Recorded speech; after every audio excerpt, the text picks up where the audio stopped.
Mengapa waktu Yesus sedang menghadapi uji cobanya secara spiritual di padang gurun, selama 40 hari 40 malam tidak makan, tidak minum, untuk melakoni hidup tapi mati, mati tapi hidup, tanpa satu orang murid pun yang diajak untuk menjagainya, bahkan murid-muridnya pun tidak ada yang mengetahuinya, tapi Yesus berpuasa secara pribadi. Mari kita telusuri. Sebab segala sesuatu yang dikatakan spiritual, kalau sudah dilakukan beramai-ramai, sudah hilang kesakralannya dan sudah menjadi jalan agama. Dalam hal beribadah, dalam hal berpuasa, segala sesuatu memulai tentang iman menjadi pintu spiritual. Namun ketika dilakukan sudah beramai-ramai, berbondong-bondong dan menjadi mayoritas, dan itu yang disebut jalan agama, sudah hilang kesakralannya sebagai jalan spiritual, bahwa puasa yang benar untuk memulai merapat kepada Allah. Maksud dan makna puasa yang benar itu selalu mengingat untuk lebih dulu mengalahkan pribadi secara individualnya, juga mengalahkan yang tidak kelihatan adalah hawa nafsunya, motivasinya, ambisinya, dan keinginannya untuk berpuasa. Ini semua harus dikalahkan. Oleh sebab agama, ibadah, maupun berpuasa dan Allah itu tidak bisa dipaksa untuk menerima, karena proses ibadah tentang iman puasa bagi setiap orang itu tidak sama waktu mengalahkan masing-masing individualnya. Nah, ini yang diteladankan Yesus kepada kita, bukan dengan memaksakan orang lain sampai men-sweeping orang-orang yang tidak berpuasa.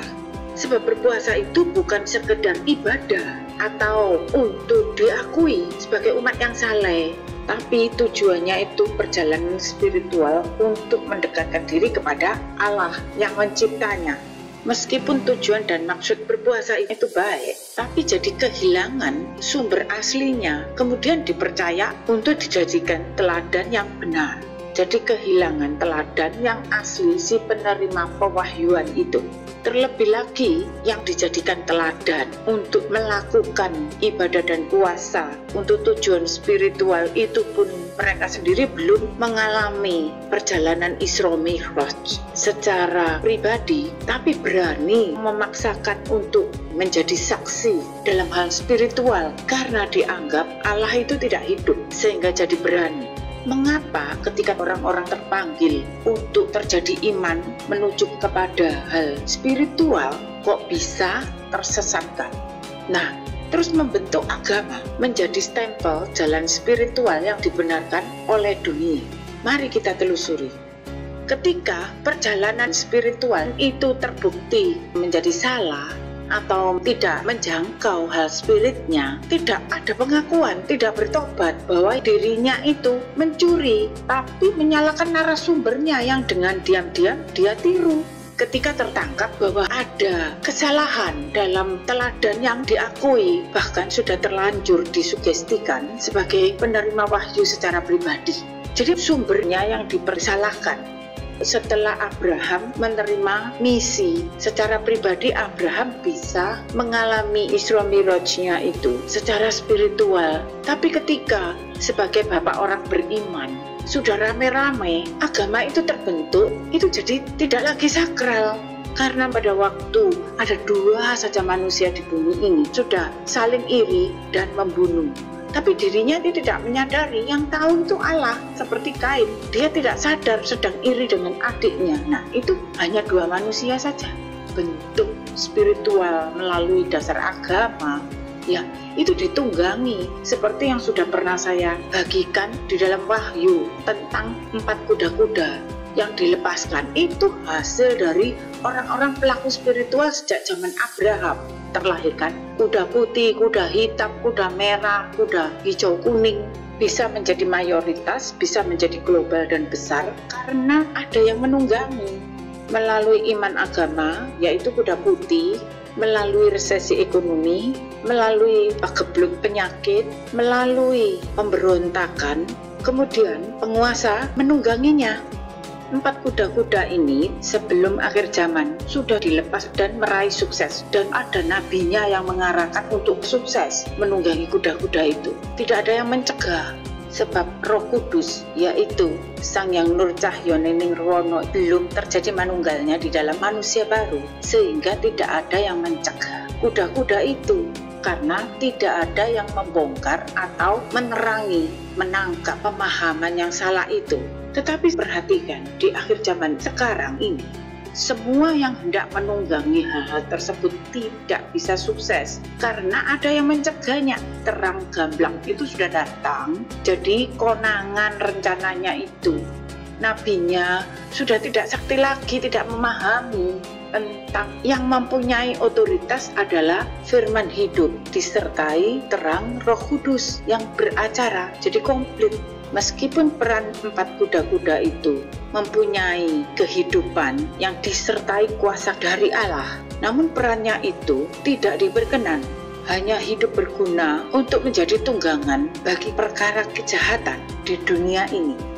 Sebab semuanya itu karena kejadiannya iman berspiritualnya tuh radikal di luar. Nah, kuda-kuda itulah tunggangannya. Seperti diberi kesempatan untuk politik, agama, penyakit, itu pun ditunggangi untuk dijadikan kepentingan menjadi penguasa di dunia ini.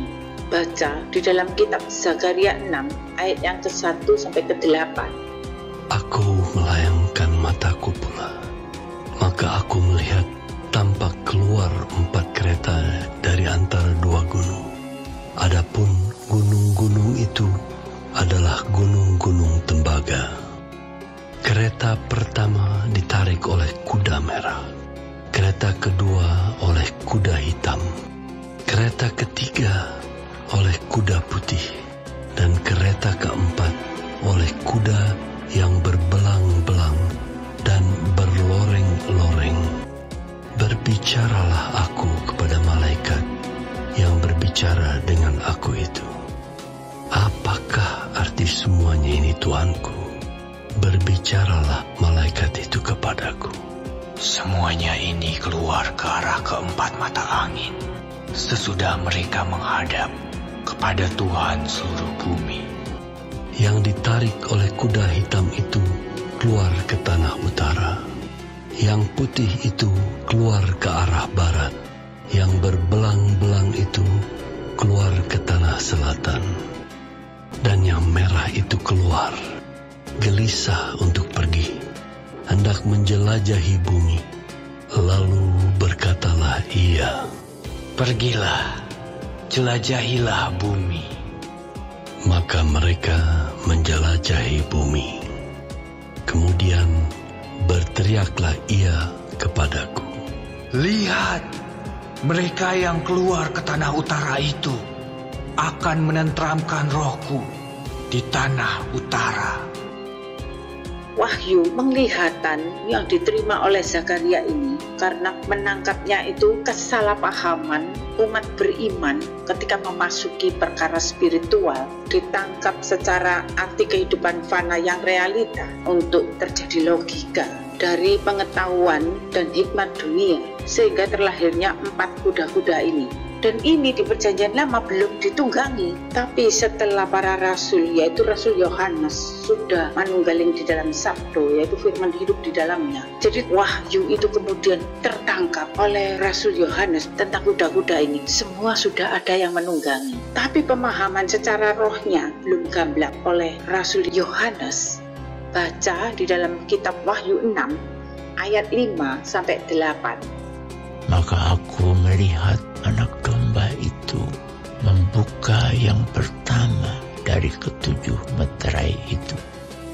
Dan aku mendengar yang pertama dari ke-4 makhluk itu berkata dengan suara bagaikan bunyi guru, "Mari." Dan aku melihat sesungguhnya ada seekor kuda putih dan orang yang menungganginya memegang sebuah panah, dan kepadanya dikaruniakan sebuah mahkota. Lalu ia maju sebagai pemenang untuk merebut kemenangan.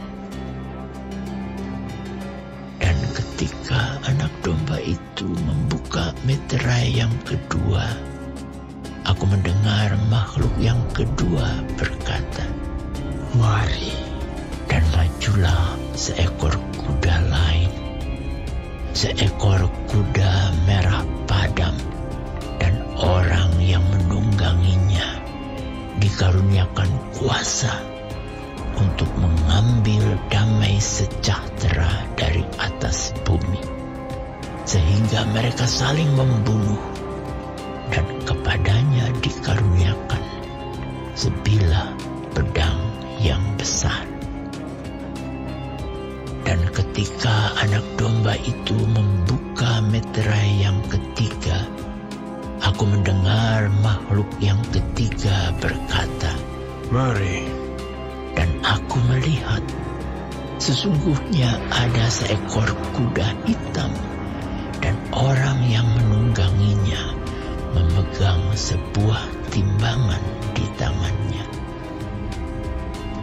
Dan aku mendengar seperti ada suara di tengah-tengah keempat makhluk itu berkata, "Secupak gandum sedinar, dan 3 cupak jelai sedinar. Tetapi janganlah rusakkan minyak dan anggur itu."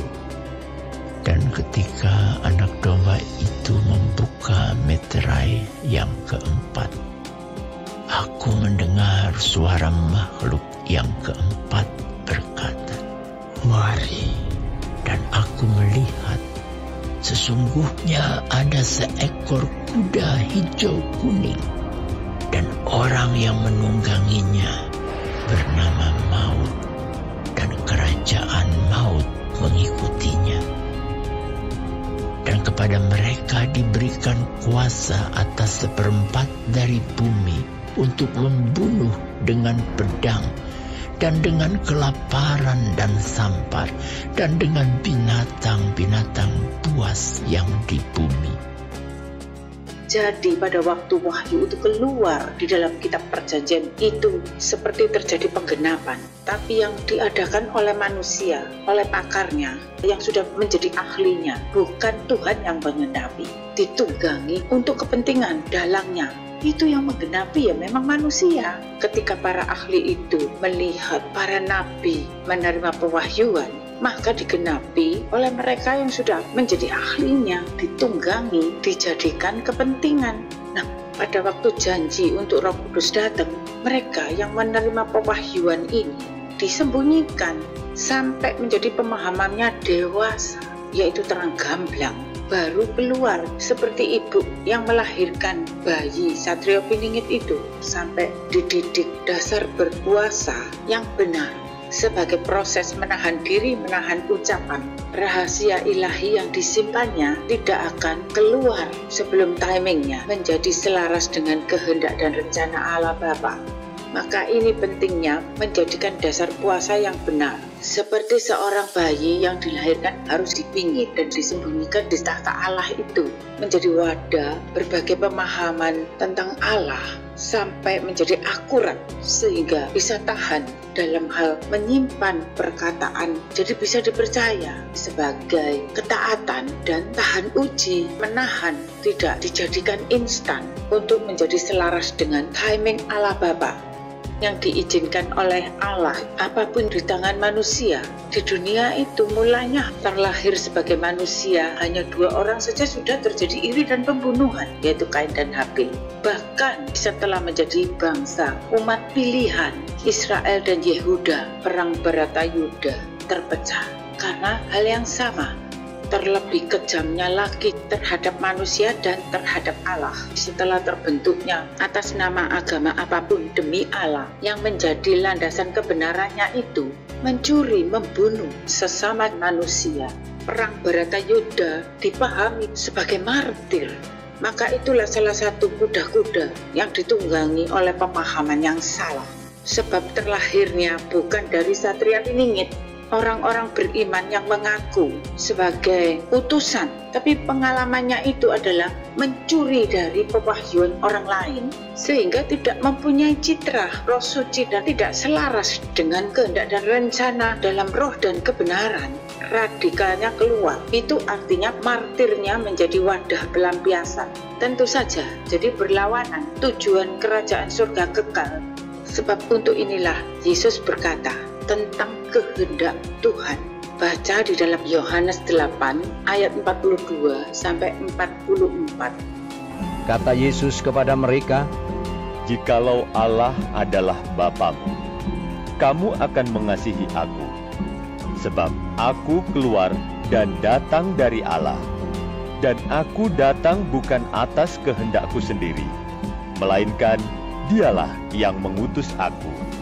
Apakah sebabnya kamu tidak mengerti bahasaku?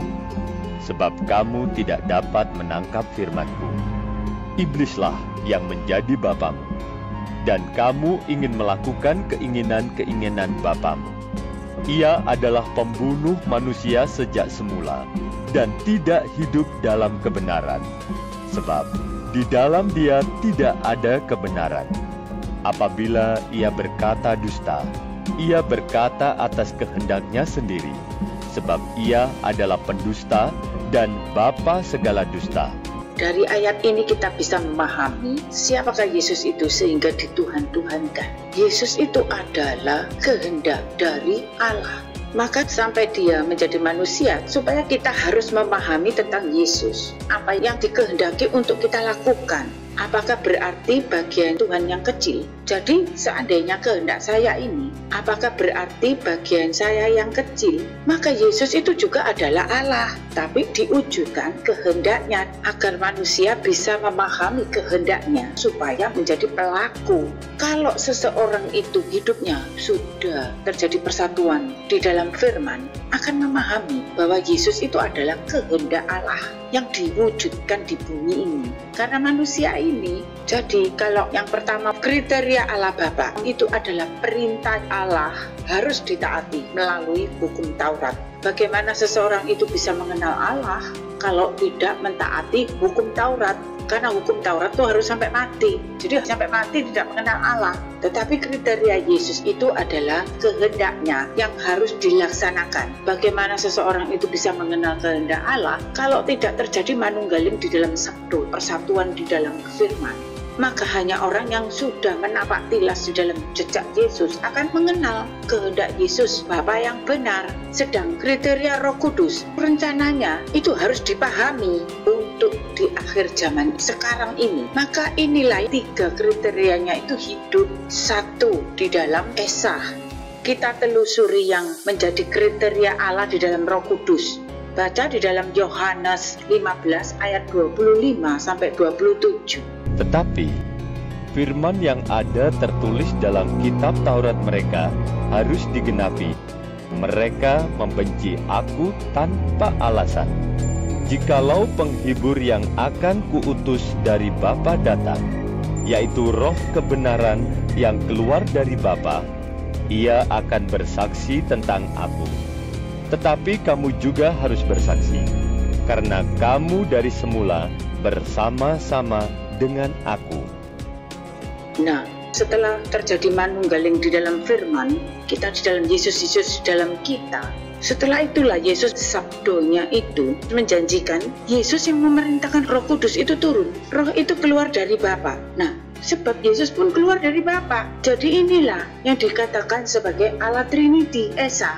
Jadi tidak ada ceritanya di dalam Allah itu ada kasta, berbeda-beda dalam kuasa perintah hukumnya maupun dalam kuasa kehendaknya dan juga dalam kuasa rencananya. Semua itu sama pentingnya, sama besar kuasanya. Apabila di dalam ibadah puasa saja fondasinya salah, maka tidak akan menemukan terang yang benar. Sang Yang Nur Cahyaning Nirwono. Nah, ketika seseorang itu menerima janji Roh Kudus, Sang Yang Nur Cahyaning Nirwono itu datang, akan terjadi persatuan kalau sudah menjadi Satrio Piningit itu. Yang dikatakan oleh umat di Nusantara bahwa Satrio Piningit telah bertemu dengan ibunya. Maksudnya seperti ini. Harus manunggaling menjadi tempat perhentian baik bagi roh suci, moksa tapi tidak mati, yang berarti hidup bagi roh kekal, tapi hidup akan dituntunnya sampai menjadi manusia sempurna untuk bisa memahami sempurna rencananya. Amin.